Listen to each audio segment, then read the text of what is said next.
بيبدأ فيلمنا في القطب الشمالي مع مجموعة من العلماء وهما بيفحصوا المكان وبيشوفوا مدى تأثير درجات الحرارة على ذوبان الجليد اللي موجود في القطب الشمالي. وفي أثناء ما هما شغالين بتحصل حاجة مش متوقعة، بيحصل انهيار في المكان اللي هما شغالين فيه والتلج كله بيتكسر وبيبتدي يقع تحت. وبسبب الانهيار ده بتحصل حفرة عملاقة وفي واحد من العلماء دولت كان يقع في الحفرة دي، لكن صحابه بيجوا وبيشدوه على آخر لحظة. وفي الأثناء دي جاك اللي هو مسؤول عن العلماء دول بيلاحظ ان المعدات اللي شغالين بيها موجودة في الجانب التاني من الحفرة، ولو سابها هتقع في الحفرة، وعلشان كده بيقرر ينط للجنب التاني وبينط وبيجيب المعدات بالرغم من ان اصحابه بيحاولوا يمنعوه. وبعدها بيحاول يرجع للجنب اللي اصحابه موجودين فيه، لكن وهو راجع مش بيقدر ينط صح وبيقع لتحت. وبيترعب جاك من منظر الحفرة وبيمسك في قمة الحفرة وبسرعة بيمسك ايد صحابه وبيطلع لفوق وبيتصدم هو واصحابه من اللي حصل وهم مش مستوعبين ازاي ده حصل. وبعد فترة بنشوف جاك وهو في مؤتمر عالمي وبتجمع في المؤتمر ده ناس مهمة من كل الجنسيات، وبيتكلم جاك في المؤتمر ده وبيقول يؤسفني ان اقول كده بس احنا داخلين على ايام سودة، وبسبب التلوث والغازات حصلت مشكلة في مناخ الكرة الارضية، وعلى الاغلب كده العالم هيدخل في عصر جليدي وكل حاجة هتتجمد. وبيتفاجئ اللي موجودين من كلام جاك، وده لانهم كانوا متوقعين ان هو يتكلم على الاحتباس الحراري وذوبان الجليد، وما كانوش متوقعين نهائيا انهم يكونوا داخلين على عصر جليدي. فبيقول لهم جاك الموضوع معقد اكتر مما تتخيلوا، المهم ان في النهايه احنا هندخل في عصر جليدي. معرفش ده هيحصل امتى، يمكن بعد 100 سنه ويمكن بعد 1000 سنه، ما اقدرش احدد الوقت بالظبط،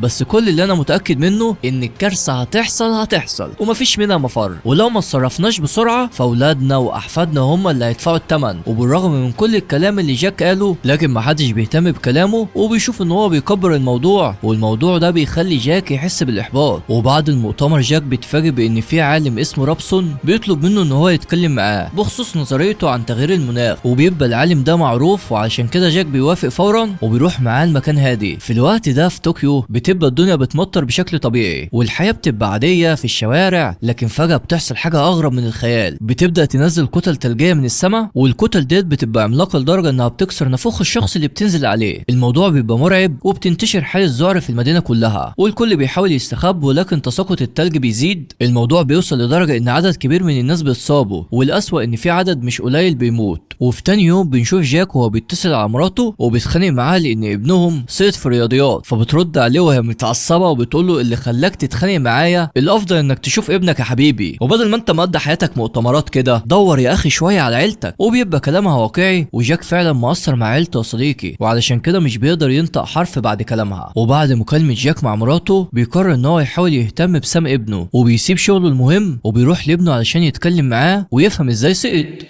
وبنعرف ان ابنه عبقري وده اللي خلاه يتصدم من ان هو سقط، وبيطلع ان المدرس سقطه عنده وده لانه متغاظ ان هو اذكى منه. وبيتضايق جاك لما بيعرف الموضوع ده وبيوعد ابنه ان هو هيقابل المدرس وهيلاقي حل للمشكله دي، بس سام مش بيهتم بيه وبيتجاهل كلامه وبينزل من العربيه وبيمشي. وبنلاحظ ان العلاقه ما بين سام وجاك مش كويسه، وده لان سام متضايق من انشغال جاك طول الوقت. وبعد كده بنشوف سام وهو راكب طياره وبنلاحظ ان هو بيترعب من الطيران، ولسوء حظه بتحصل فجاه عاصفه قويه والطياره بتبتدي تتهز وبينتشر الرعب ما بين الركاب وبيبتدوا يصرخوا، وبيبقى سام هيموت من كتر الرعب وبيقول جواه يا نهار اسود، يعني انا خاف من الطياره يوم ما جمد قلبي واركبها تقع بيا. وبيمسك ايد صاحبته وهو بيترعش ومستني لحظه سقوط الطياره، لكن فجاه كل حاجه بترجع لطبيعتها والوضع بيستقر من تاني. وبتضحك صاحب السام عليه وبتقول له خلاص كل حاجه انتهت، فبيضحك وبيسيب ايديها وهو متوتر كده ومكسوف وبيحاول يخبي توتره وبيقول لها على فكره بقى انا كنت ماسك ايدك علشان كنت خايف عليكي. فبتقول له يا ولا الله والله زي ما بقول لك.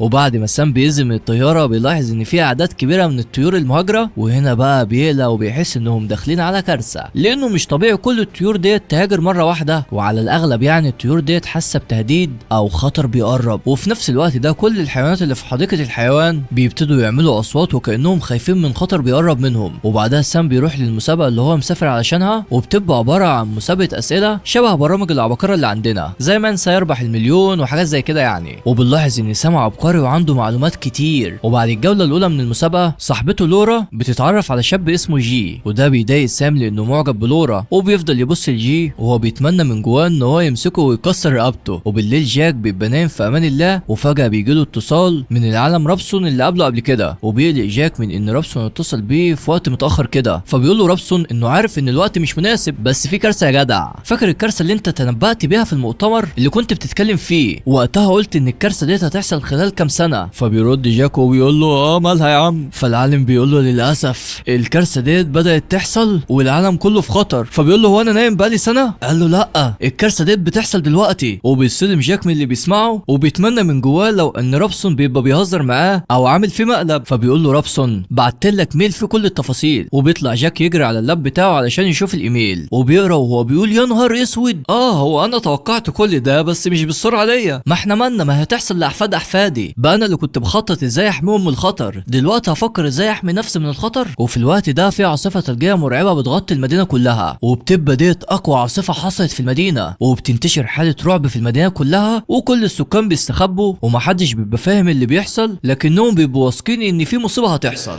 وفي الاثناء ديت علماء الطقس بيتجمعوا وبيحاولوا انهم يفسروا اللي بيحصل، لكنهم مش بيلحقوا يعملوا اي حاجه، والوضع بيتدهور اكتر واكتر، وقوه العاصفه بتزيد لدرجه ان هي بتبتدي تحطم في المدينه، وبتشتد العاصفه اكتر واكتر لدرجه انها بتدمر المطار الموجود في المدينه، وحاله الخوف اللي ما بين السكان بتزيد. ولو فاكر ان الوضع هيقف لحد كده فاحب اطمنك واقول لك يا صديقي انك بتحلم. الاعصار قوته بتبقى حرفيا مدمره، وبتوصل لدرجه انه بيدمر في البيوت، وبكده ما بقاش في مكان امن ينفع ان الناس يستخبوا فيه، وبتحول الوضع لوضع كارثي بكل المقاييس، ومحدش فاهم اللي بيحصل ولا حد عارف يتصرف. وبيبقى سام في مدينه تانية علشان المسابقه، وبيتصدم لما بيشوف الاخبار اللي بتتكلم عن الاعصار، وبيقلق على اهله وبيبقى عايز يرجع لكن مش بيقدر يرجع، وده لان الرحلات الجويه كلها اتلغت. وبعد كده بيتعمل مؤتمر علشان يلاقوا حل للكارثه اللي بتحصل، وبيتكلم جاك في المؤتمر وبيقول لهم اسف ان انا هقول كده، بس الوضع هيتدهور اكتر والعاصفه هتزيد اكتر وممكن تبقى ديت نهايه العالم. وبسبب كلامه حاله الرعب والقلق بتزيد،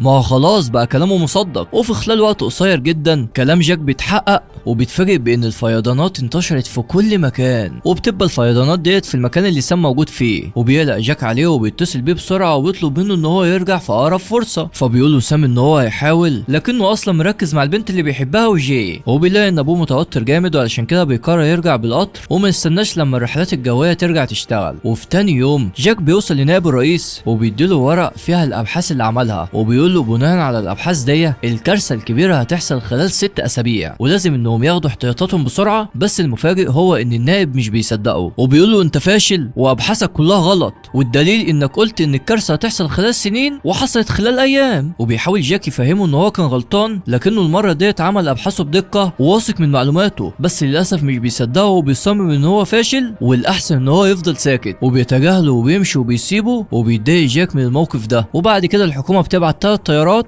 لاسكتلندا علشان يتفقدوا حاله الجو هناك، وبيبقى الهدف انهم يشوفوا اذا كان وضع الطقس هيزيد ولا هيستقر على الحال ده. الصدمه بقى هو انه بيحصل عاصفه ثلجيه، وبسبب العاصفه ديت البنزين اللي جوه الطيارات بيتجمد، وبيبتدوا يقعوا واحده ورا الثانيه، وبمجرد ما الطيارات بتقع كل اللي جواها بيتجمد. وفي مشهد مرعب الطيارات بالناس اللي جواهم بيتحولوا لجليد. وفي خلال وقت قصير الخبر بيوصل للعالم روبنسون اللي بيترعب اكتر، وبيدرك ان الوضع خلاص خرج عن السيطره، وبيتصل بجاك وبيحكي له اللي حصل. فبيقلق جاك وبيقول له ان هو هيبحث في الموضوع علشان يفهم ايه اللي بيحصل. في الوقت ده سام بيروح مع صحابه لبيت جي، وبيقرروا يستنوا هناك لحد ما يجي وقت القطر بتاعهم. بس فجاه بيشوفوا الاخبار وبيصدموا لما بيكتشفوا ان حاله الجو اتدهورت اكتر واكتر، وبسبب كده كل القطارات اتعطلت، ومعنى كده انهم محبوسين ومش هيقدروا انهم يرجعوا. بس سام بيقرر ان هو يرجع باي طريقه، وعلشان كده بيخلي جي يوصلهم بالعربيه بتاعته. ولما بيطلعوا للشارع مع صحابه بيلاقوا ان الشارع زحمه بشكل مش طبيعي، وبسبب الفيضانات كل حاجه متعطله، وحتى العربيات واقفه مكانها مش بتتحرك. وبتتخض لورا من المنظر، وبتقول لسام ان الاحسن يفضلوا مكانهم، لكن سام مش بيقتنع بكلامها وبيقولها ان هم لازم يرجعوا بسرعه، وده لانهم لو فضلوا مكانهم الوضع هيتدهور اكتر ومش هيقدروا يتحركوا تاني. وفجاه الجو بيقرر يعمل الغلط مع الناس اكتر واكتر، وفي خلال دقايق المطر بينزل بشكل مرعب، والشوارع بتتغرق والناس بيمشوا بصعوبه وكانهم ماشيين وسط بحر، وبيحسوا انهم خلاص هيغرقوا، وبيحاولوا يهربوا لكن ما بيبقاش في مكان يهربوا فيه، وده لان للاسف كل الاماكن غرقانه بالميه، وحاله الخوف بتنتشر بشكل مش طبيعي، وبيبقى سام محطوط وسط الوضع ده وبيحاول يهرب مع الناس لاي مكان يبقى امن. وفي وسط الاجواء المرعبه البحر بيقرر يتدخل ويبقى له دور هو كمان، وبسرعه رهيبه منسوب الميه في البحر بيزيد، وفي مشهد يحبس الانفاس حرفيا يا صديق البحر بيدخل على المدينه وبيغرقها. وبعد ما الناس كانوا بيعانوا من الامطار بيلاقوا نفسهم غرقانين ومفيش مفر، وبيحاولوا يستخبوا في مكان عالي لكن الميه بتحوطهم من كل مكان. وطبعا سام واحد من الناس دول وبيحاول بكل طاقته انه يلاقي مكان امن. وبنروح لجاك اللي بيتكلم مع روبنسون وبيقول له انه بحث في الموضوع كويس، وبعد ما العاصفه ديت ما تنتهي هندخل في عصر جليدي. الخبر الحلو ان العاصفه فاضل عليها ايام وتنتهي. الخبر الوحش بقى هو ان العصر الجليدي اقوى من اي كارثه حصلت على مر العصور. وبيترعب روبنسون من اللي بيسمعه وبيقول لجاك انهم لازم ينقذوا اكبر عدد من الناس، لان الناس اللي هينقذوهم هم امل البشريه في الاستمراريه. وبنرجع من تاني لسام اللي واخيرا بيلاقي مكان امن يستخبى فيه هو مجموعه من الناس. وبالرغم من كل اللي هم فيه لكن بيبقى مركز مع لورا وبيبص لها بحب لدرجه ان جي بياخد باله، وبيتكلم جي معاه وبيقول له بما ان العالم بينتهي ومفيش وقت انا شايف انك تصارحها بمشاعرك. وبيشوف سام ان ده قرار مجنون لان الوضع مش مستحمل، وبيقرر يخفي مشاعره، ولو عاشوا يبقى يعترف لها، انما بقى لو ماتوا يبقى ملهوش نصيب. والراجل كان قنوع الصراحه. وبعد كده بينزل تحت علشان يلاقي تليفون ويطمنهم عليه، وبعد معاناه بيقدر يتواصل معاهم، وبيبقى هيغرق بسبب ارتفاع منسوب الميه في المكان لكنه بيقاوم علشان يقدر يكلمهم. وبيفهم جاك ان ابنه بيعاني وبيقول له اسمعني كويس وركز في كلامي، خلال وقت قصير هتحصل عاصفه ثلجيه، كل حاجه هتتجمد، وعلشان كده لازم تعمل حسابك وتحرق اي حاجه ينفع ان هي تتحرق، والحاجات اللي هتحرقها ديت هي اللي هتدفيك علشان ما تتجمدش. وفجاه سام بيغرق فبتنهار امه وبيحاول جاك يهديها، وبيبقى واثق ان ابنه سام لسه عايش. وفعلا سام بيقدر ان هو يخرج من الميه، وفي تاني يوم بيحصل اللي جاك تنبأ بيه، والتلج بيغطي المكان لدرجه ان السفينه اللي الحكومه بعتها علشان تنقذ الناس بتتجمد. وبكده سام والناس اللي معاه بيضطروا يفضلوا مستخبين جوه، ولكن فجاه بيعرفوا من شخص مستخبي معاهم ان في ناس كتير بره، ولما بيبصوا بيلاقوا ان الناس دول بيتحركوا وكانهم بيهربوا من المدينه. وبيقرر الناس اللي مع سام انهم يخرجوا ويهربوا هما كمان. وهنا بقى سام بيتكلم معاهم وبيقول لهم انهم لو خرجوا هيتجمدوا، لان على حسب توقعات ابوه درجه الحراره هتنخفض اكتر والاحسن يفضلوا مستخبين مكانهم. بس محدش بيقتنع بكلامه وبيشوفوا ان الاحسن انهم يتحركوا بسرعه ويهربوا من المدينه قبل ما الوضع يتدهور اكتر ويضطروا يفضلوا محبوسين. وبيمشوا واحد ورا التاني ومش بيفضل مع سام الا كام واحد بيقتنع بكلامه.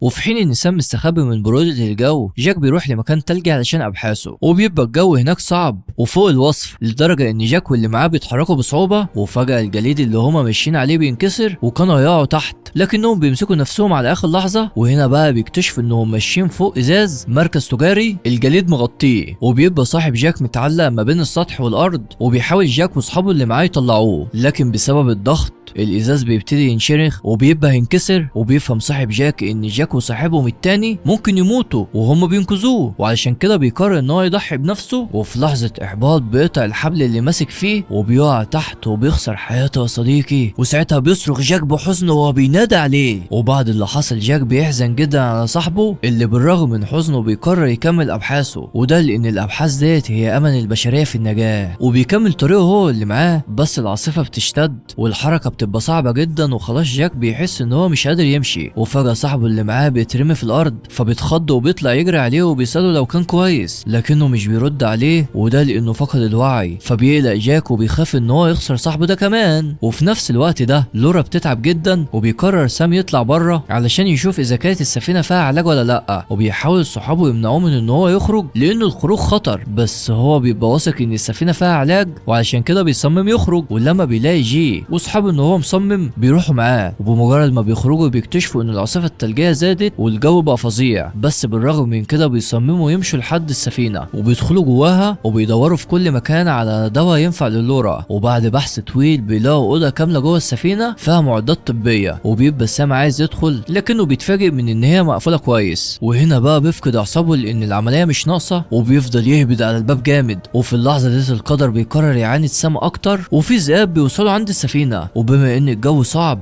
الذئاب دول بيدخلوا لجوه السفينه، بس سام مش بيبقى بيبقى مركز وعلشان كده مش بيلاحظ وجودهم. وبعد محاولات كتير بينجح في انه يدخل اوضه الاسعافات وبيلاقي الدواء اللي بيدور عليه علشان خاطر لورا، وبيبقى في قمه سعادته انه اخيرا حقق هدفه، وبيبقى عايز يرجع بسرعه لورا لكن صاحبه بيرفض وبيقول له بما ان جينا هنا اكيد السفينه ديت فيها اكل، خلينا ندور يا اخي على اي حاجه تتاكل. وبيرفض سام وبيبقى مستعجل، وهنا بقى جي بيتدخل في الكلام وبيقول له لو ما لقيناش اكل كلنا هنموت ولولا اولنا، وبيقنعه ان هو يروح يدور معاهم على اكل، وبيبقوا مشغولين وبيدوروا على اكل في حين ان الذئاب بتاخد جوله في السفينه، وفجاه وبدون سابق انذار الذئاب بتهاجمهم وبتبقى جعانه جدا وبتحاول تاكلهم، وبيتخضوا من اللي بيحصل لدرجه انهم مش بيستوعبوا الموقف. وفي واحد من الذئاب دول بيشد رجل جي، وفي مشهد يحبس الانفاس سام وصاحبه بيشدوا جي وبيقفلوا الباب على الذئاب اللي بيبقوا هيتجننوا من كتر الجوع، وبتصاب رجل جي، وعلشان كده سام بيقرر يتصرف بسرعه قبل ما الذئاب ما ياكلوه، وبيطلع من الشباك الخلفي وبيعرف صاحبه انه هيلهي الذئاب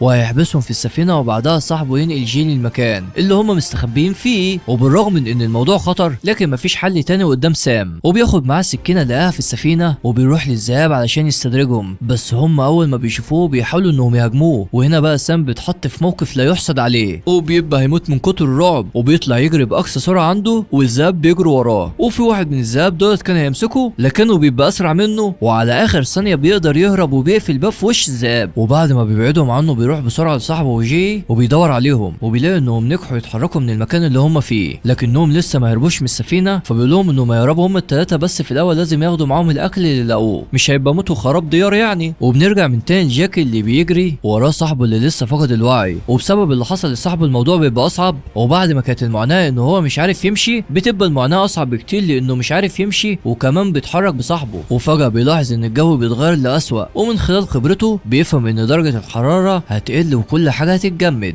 وبيتحرك بسرعة بصاحبه علشان يلاقي اي مكان يستخبى فيه قبل ما يتجمدوا. وفي الوقت ده سام وصاحبه بينجحوا في ان هما يهربوا بره السفينة، وبيجروا جاي وراهم، وده لان ما بقاش قادر يتحرك بسبب اصابة رجله. وفجأة بيلاحظوا حاجة مرعبة وهي ان كل حاجة بتتجمد وحتى المباني اللي موجودة في المكان بتتجمد. ده ايه العظمة دي؟ وهنا بقى سام بيفهم ان الموضوع وصل لاعلى مراحل الخطر، وبيزعل لصاحبه علشان يسحب جي معاه بسرعه ويطلعوا جري، وبعد معاناه بيقدروا يوصلوا للمكان الامان اللي هم مستخبيين فيه. وبيمسك سام جي وبيصرخ بأعلى صوت عنده وبيقول لصاحبه يقفل الباب علشان يحافظ على حرارة المكان وما يتجمدوش. وفعلا صاحبه بيقفل الباب بسرعة لكن الباب ذات نفسه بيتجمد، وبيتجنن سام من اللي بيحصل وبيروح بسرعة للناس اللي معاه وبيقول لهم يرموا جوه النار اي حاجة ينفع انها تولع، المهم انهم ما يسيبوش النار تنطفي، وده لانها لو انطفت كلهم هيتجمدوا وهيموتوا. بس فجأة الباب اللي جنبهم بيبتدي هو كمان يتجمد، فبيترعبوا وبيجري سام على النار وبيرمي جواها اي حاجة تيجي قدامه. وبعد كده بنشوف جاك وهو قاعد في مكان مقفول نجح ان هو يوصل له قبل ما يتجمد، وبيولع نار عشان يدفي المكان. ولما صاحبه بيفوق بيتفاجئ من اللي بيشوفه وبيبقى مستغرب، وبيتكلم مع جاك وبيسأله عن اللي حصل، فبيقول له ولا حاجة، انت فقدت الوعي وكنا هنموت بس الحمد لله يعني قدر ولطف قدرت ان انا انقذ الموقف. وبيفرح صاحبه انه لسه عايش وبيقترح انهم يفضلوا في المكان ده لحد ما العاصفة تهدى شوية، لكن جاك بيرفض وبيبقى عايز يلاقي حل للورطة اللي هم فيها علشان ينقذ سام. وبعد كده بيتحركوا من المكان اللي هم فيه وهم ماشيين بيشوفوا جثث الناس المتجمدة ومرمية في كل مكان، والمنظر حرفيا خيال. وبيتمنى جاك من جواه ان سام ما يبقاش يتجمد مع الناس اللي اتجمدوا، وبيقرر يركن اي حاجه على جنبه ويدور على سام الاول ويساعده. وبيبقى الجو صعب وعشان كده بيقرر يرتاح مكانه وبيعمل خيمه وبينام جواها، وبتبقى الخيمه ديت مصممه بحيث ان هي تحافظ على درجه الحراره وما تخلوش يتجمد. وبينام وهو كل تفكيره في سام، والصبح بيصحى على حاجه ما كانش متوقعها وبيتفاجئ بان العاصفه هديت والجو اتغير تماما، وبالرغم من ان التلج مسحش لكن العاصفه بتبقى هدت، وعشان كده جاك بيتحرك بسهوله وبيمشي هو وصاحبه اتجاه المكان اللي سام موجود فيه. واول ما بيوصل للمكان بيدور على سام اللي بيبقى قاعد مكانه وكانه كان مستنيه يجي، وبمجرد ما بيشوفه بيبص له بسعاده مش طبيعيه وبيطلع يجري عليه وبيحضنه هو وبيقول له كنت عارف انك مش هتتخلى عني. وبعد كده جاك بيبعت رساله للمسؤولين وبيعرفهم ان في ناجيين من الاعصار وبيطلب المساعده، وفي خلال وقت قصير المسؤولين بيتحركوا وبيبعتوا المساعدات، وبيعمل رئيس مؤتمر صحفي بيعلن فيه عن انقاذ الناجيين. ولما مرات جاك بتشوف المؤتمر ده بتطمن شويه وبيبقى عندها امل ان سام يبقى واحد من ضمن الناجيين دول. وفي خلال المؤتمر الرئيس بيتكلم عن استخدام البشر الغلط للموارد وان بسبب جبروت البشر وتعاملهم الغلط مع الموارد وصلوا للمرحله اللي هم فيها، وكان لازم يحترموا الكوكب اللي عايشين عليه شويه ويحسنوا استخدام مواردهم. وفي اخر مشهد بنشوف مجموعه من رواد الفضاء وهم باصين للارض من الفضاء، وبنلاحظ ان نص الكره الارضيه اتغطت بالتلج تماما، لكن رائد الفضاء بيقول ان هو شاف نقاء وصفاء في الجو لاول مره ما شافهمش، وديت اشاره ان الحياه تستمر في بعض الاجزاء من الكره الارضيه. وفي نهايه الفيلم بيوصل رساله مهمه، وهي ان الانسان لو اتفرعن واستخدم الموارد بشكل غلط هتحصل كوارث طبيعيه، وقتها الانسان بكل جبروته والتقدم اللي وصل له مش هيقدر يقف قدام الكوارث دي. وبكده تكون رفعت الجلسه. ما تنساش انك توصل الفيديو ده ل 3000 لايك، ده احنا جيش 300,000 مشترك، يعني دوله بحالها. وقول لي كل اللي نفسك فيه في التعليقات، لان انا بشوف تعليق وبرد عليه. ولو عجبتك القصه شيرها مع اقرب الناس ليك. بتحب الاكشن هتلاقي، بتحب التشويق والغموض موجود عندنا، بتحب الرومانسيه برضه موجود، فاللي جاي كتير. ما تنساش انك تخش على القناه وتشوف كل اللي فات، لانك صدقني كل اللي هتشوفه فوق العظمه. وتكون على استعداد وتفعل زر الجرس وتستنى الجديد، وانا متاكد ان الفيديو اللي هيظهر قدامك ده قصته هتعجبك. وبس كده، سلام.